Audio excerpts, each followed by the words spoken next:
অনেক অনেক দূরে আকাশের গায়ে ঝুলে থাকা রূপালী এক রাজ্য ছিল। নাম তার চাঁদের দেশ।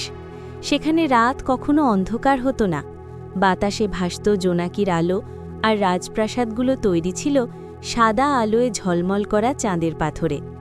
এই রাজ্যের সবচেয়ে আদরের মানুষ ছিলেন ছোট্ট রাজকন্যা লুনা।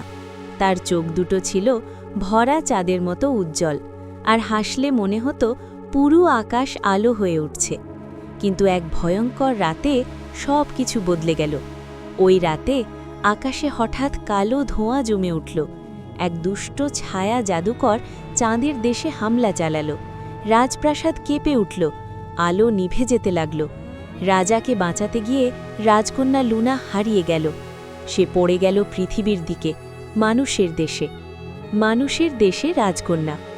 পৃথিবীর এক ছোট্ট গ্রামে এক বৃদ্ধ দম্পতি ভোরে দেখল একটা শিশু গায়ে চাঁদের আলো মাখা ঘাসের ওপর ঘুমাচ্ছে।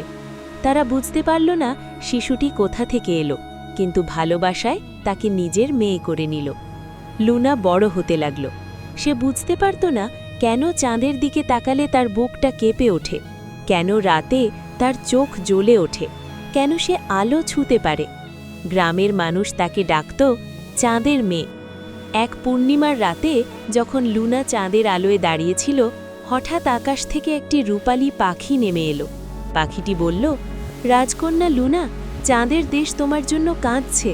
রাজা রানী আজও তোমার অপেক্ষায়। লুনার চোখে ভেসে উঠল স্মৃতির ছবি, চাঁদের প্রাসাদ, সাদা সিঁড়ি, মায়ের হাসি। বুঝে গেল সে হারিয়ে যাওয়া রাজকন্যা। চাঁদের আলো দিয়ে তৈরি হলো এক আলোর সিঁড়ি। লুনা গ্রামের মানুষদের বিদায় জানালো। চোখ ভরা কান্না আর ভালোবাসা নিয়ে সে উঠল আকাশের পথে। চাঁদের দেশে পৌঁছতেই আলো ফিরে এলো, অন্ধকার পালিয়ে গেল। রাজা রানী রাজকন্যাকে বুকে জড়িয়ে ধরলেন।